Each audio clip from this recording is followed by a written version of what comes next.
बेचैनी है राष्ट्रीय जनता दल में, तो वो है मुख्यमंत्री की कुर्सी। और नीतीश कुमार अभी कुर्सी देने के लिए तैयार नहीं है कि नीतीश कुमार कंगन दिखा करके सब कुछ लूट लेते हैं। भारतीय जनता पार्टी ने नीतीश कुमार का ऑफर ठुकरा करके तेजस्वी यादव जो हैं वो असहज हुए हैं पहली बार, और ललन सिंह हो सकता है कि इन्हीं सब बातों को मेटलाइज करने के लिए गए हों।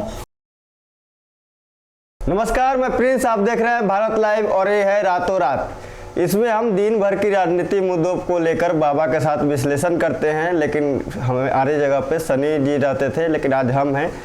अब कोई गलती अगर हमसे हो तो उसको माफ़ कर दीजिएगा। और बाबा से मेरा कड़ा भी सवाल रहेगा, और मेरा पहला सवाल बाबा रहेगा कि तेजस्वी और ललन सिंह में क्या साठगांठ चल रहा है, क्योंकि कल उन दोनों की मुलाकात भी हुई है। देखिए प्रिंस, सबसे बड़ी बात तो ये है कि रातों रात में आपका बहुत बहुत स्वागत है। एक दिन पहले भी मुझे जानकारी मिली कि आप लोग रातों रात में आए थे। हम चाहेंगे कि भारत लाइव के जो दर्शक हैं, पंचनामा के जो हमारे शुभचिंतक हैं, वो बराबर प्यार दें। और आप तो जानते ही हैं कि भारत लाइव इसके लिए तैयारियां हमेशा करता रहा है कि अधिक से अधिक युवाओं को हम अपने साथ रख करके और उन्हें बेहतर कर सकें। आपको पता है कि कौन कौन लोग हमारे यहाँ से बेहतर करके गए हैं। खैर, ये सब बातें तो होती ही रहती है। आप हमारे परिवार के सदस्य हैं तो निश्चित रूप से आप सारी बातों से अवगत होंगे। रहा सवाल बिहार की राजनीति का, और अभी प्रिंस ने जो सवाल पूछा है कि ललन सिंह और तेजस्वी यादव के बीच में क्या चल रहा है, क्या सेटिंग गेटिंग चल रही है, तो सबसे पहले मैं आपको बता दूं कि सेटिंग गेटिंग की शुरुआत आज से 5 महीने पहले हो गई थी। आपको भी पता होगा कि नीतीश कुमार और तेजस्वी यादव को इस बार साथ लाने में ललन सिंह की भूमिका बहुत अहम रही है। और इस बात को लेकर के आप देख रहे होंगे कि लगातार चर्चा भी अब शुरू हो चुकी है कि इस पूरे खेल में कहीं ना कहीं ललन सिंह ही मेन जो है मास्टर है। और इसको लेकर के अब जो वर्तमान स्थितियां बन गई हैं उसमें यह भी कहा जा रहा है कि नीतीश कुमार इस फैसले से खुश नहीं है, भीतर ही भीतर काफ़ी चिंतित भी हैं। कई तरह के उन पर आरोप भी लग रहे हैं। कहा तो यहाँ तक जा रहा है कि फिर से नीतीश कुमार उसी लोगों के साथ आ गए हैं। ये सारी बातें हो रही हैं जी, बदलाव की बातें हो रही हैं। बिहार में जिस तरह से आपने देखा कि धर्म को लेकर के, मजहब को लेकर के बातें हो रही हैं, ये सारी चीज़ें कहीं ना कहीं इशारा कर रही हैं कि नीतीश कुमार के मिजाज के हिसाब से ये सब बातें नहीं हैं। लेकिन फिर भी नीतीश कुमार मजबूर हैं क्योंकि उनके पास कुर्सी है। अब दूसरा सबसे महत्वपूर्ण बात कि जो मुलाकात हुई है, उस मुलाकात में क्या हुआ ये अलग बात है। जब पत्रकारों ने सवाल पूछा तो सवाल का दोनों ने ही टाल दिया। एक तरफ ललन सिंह ने टाल दिया और दूसरी तरफ तेजस्वी यादव ने भी टाल दिया। अब इसके पीछे की कहानी है कि जब उपेंद्र कुशवाहा ये बात कहते हैं और सवाल पूछते हैं कि ये बताइए कि क्या क्या एग्रीमेंट आप लोगों के बीच में हुआ, सार्वजनिक कीजिए।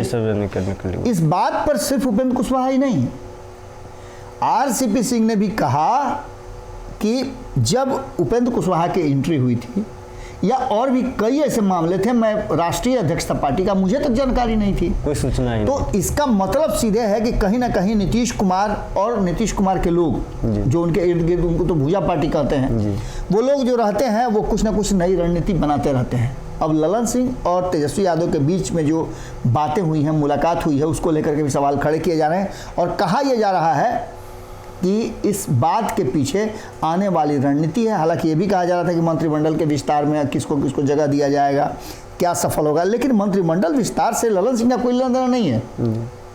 वो तो नीतीश कुमार का विशेषाधिकार है। जैसा कि सभी जानते हैं कि जो मुखिया होता है विधायक दल का, वो या संसदीय दल का जो मुखिया होता है, जिसे चुना जाता है, वो इन चीज़ों पर जो मुखिया होता है वो फैसला करता है।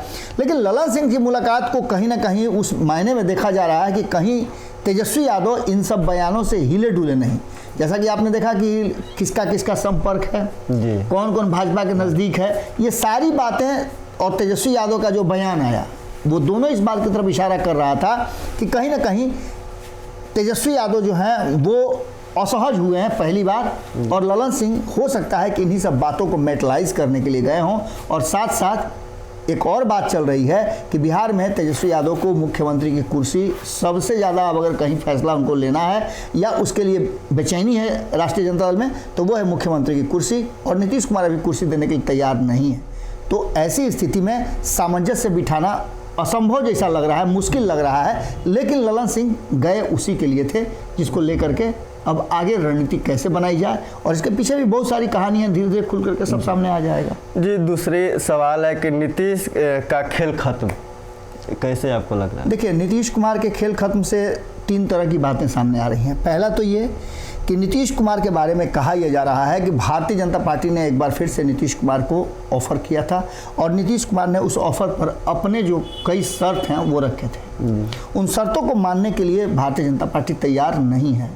बहुत हद तक शर्तें मान गई थी, लेकिन कुछ शर्तें हैं जिसको नहीं मान रही है। जो भीतर खाने में चर्चा चल रही है, मैं उसकी बात कर रहा हूँ। इसका कोई एविडेंस नहीं है और न इसके प्रमाण है, लेकिन जो राजनीतिक चर्चाएं चल रही हैं अलग अलग जगह से जो हमारे तक तैरते हुए आ रही हैं, उसमें ये कहा जा रहा है कि नीतीश कुमार ने पिछले जो 1 सप्ताह में अपना भाषा बदला, उनकी टीम ने जिस तरह से तेजस्वी यादव पर हमला शुरू कर दिया, ये सब बता रहा था कि कहीं ना कहीं भारतीय जनता पार्टी और नीतीश कुमार के बीच में एक नया संविदा होने जा रहा है, जिसमें सबसे ज़्यादा अगर कोई कहा जाए तो इस बात की चर्चा भीतर खाने में चल रही थी और दिल्ली के गलियारे में खूब चर्चा चल रही थी कि उपेंद्र कुशवाहा, आरसीपी सिंह, उसके बाद चिराग पासवान और अन्य जो 3-4 लोग हैं, उन लोगों को छोड़ करके भारतीय जनता पार्टी एक बार फिर से नीतीश कुमार को अपने साथ ले आए। और उसमें नीतीश कुमार की शर्त थी कि बीच में 2024 में ही 25 का चुनाव करा लिया जाए, यानी मध्यावधि चुनाव हो जाए, जिसके लिए भारतीय जनता पार्टी तैयार नहीं हुई है। ये चर्चाएं जबरदस्त ढंग से चल रही हैं। तो इसका सीधा मतलब है कि उपेंद्र कुशवाहा दिल्ली से पटना लौट करके जितना कड़ा बात बोल रहे हैं, वो साफ बता रहा है कि नीतीश कुमार का भारतीय जनता पार्टी की तरफ जाने वाला जो खेल है वो खत्म हो गया है। और पहला सवाल जो आपने पूछा था ललन सिंह का, ललन सिंह की मुलाकात भी उसी परिप्रेक्ष्य में है कि उधर से रास्ता बंद हो गया तो इधर का रास्ता तो खोल के रखेंगे ना। जी, तीसरा सवाल हुआ कि आरसीपी सिंह और उपेंद्र कुशवाहा में, क्योंकि दोनों के बारे में लोग बोल रहे हैं कि दोनों बीजेपी के संपर्क में हैं, इन लोग के बीच में क्या साठगांठ? देखिए, आरसीपी ने बड़ा स्पष्ट कर दिया है। हालांकि कुशवाहा ने इस पर अभी तक कुछ बात नहीं कही है कि उनका आरसीपी के साथ क्या रिश्ता होगा, क्या वो भारतीय जनता पार्टी में जा रहे हैं। इन सारे सवालों का जवाब उन्होंने एक ही बार में ख़त्म कर दिया है कि वो जदयू में हैं और जदयू के ही साथ रहेंगे। जदयू, उनको दुख इस बात का है कि जदयू में उनको अलग क्यों किया गया, उनको कहा जाए स्टैंड बाई में क्यों रखा गया। उन चाहते थे कि एक्ट करें लेकिन उन्हें नहीं करने दिया। ये सब दुख अपना वो बता जरूर रहे हैं, लेकिन अभी तक उन्होंने नहीं क्लियर किया है। और ना आरसीपी सिंह ने ये बात कही है कि हम और उपेंद्र कुशवाहा एक साथ आ रहे हैं। लेकिन जो बातें सामने आ रही हैं कि अगर ये लोग भारतीय जनता पार्टी की तरफ शिफ्ट करते हैं तो ऐसी स्थिति में नीतीश कुमार को समाप्त करने के लिए, नीतीश कुमार के वोट बैंक पर सेंधमारी करने के लिए भारतीय जनता पार्टी का ये प्लान है कि दोनों को साथ रख करके लौकुश समीकरण को साधा जाए। और जितना गलती जो हुआ है, तलखी आप देख रहे होंगे ना, आरसीपी सिंह की तलखियां कैसी है। वो बार बार अपने समाज के लोगों को कह रहे हैं कि अति पिछड़ा के साथ क्या हुआ, पिछड़ा के साथ क्या कर रहे हैं, ये सारी चीज़ें नजर आ रही। सवर्णों के साथ किस तरह से कर रहे हैं, किस तरह से जंगल राज एक बार फिर से वापसी की तरफ चल रहा है। इन सारी बातों को लेकर के साठगांठ का मतलब यही है कि दोनों एक लाइन पे अगर चल रहे हैं तो ऐसी स्थिति में दोनों नीतीश कुमार के लिए घातक और भारतीय जनता पार्टी के लिए कहीं ना कहीं फ्रूटफुल हो सकते हैं। हालांकि इस बात को लेकर के आरसीपी सिंह ने स्पष्ट किया है कि जिस समय लाया जा रहा था इनको जदयू में, उपेंद्र कुशवाहा को, उन्हें भी जानकारी नहीं थी और रातों रात ये सब कुछ हो गया।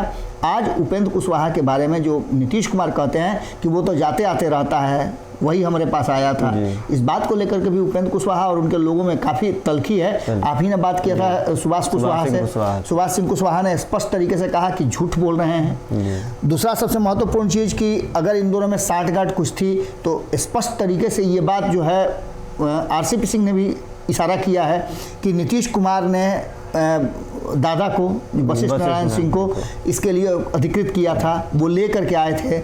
हमारे हटने के बाद कहा गया था कि आपको उप मुख्यमंत्री, मुख्यमंत्री कुर्सी तक पहुंचा देंगे। लेकिन ये सब कुछ नीतीश कुमार की एक चाल है। अपनी कुर्सी बचाने के लिए वो हमेशा कंगन फेंका करते हैं। और शायद उपेंद्र कुशवाहा के बहुत पुराने साथी ने एक बात कही थी, आज से 2 महीना पहले भी हमने खबर किया था कि नीतीश कुमार कंगन दिखा करके सब कुछ लूट लेते हैं। उसी तरह से कहीं ना कहीं तेजस्वी यादव के साथ आने के बाद एक तरफ जहां उपेंद्र कुशवाहा लूटे, वहीं आरसीपी सिंह भी लूटे हैं।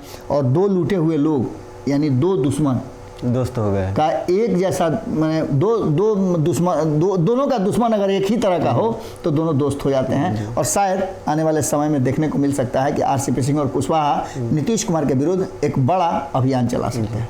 जी, भाजपा ने तो बाबा औकात नाप दिया।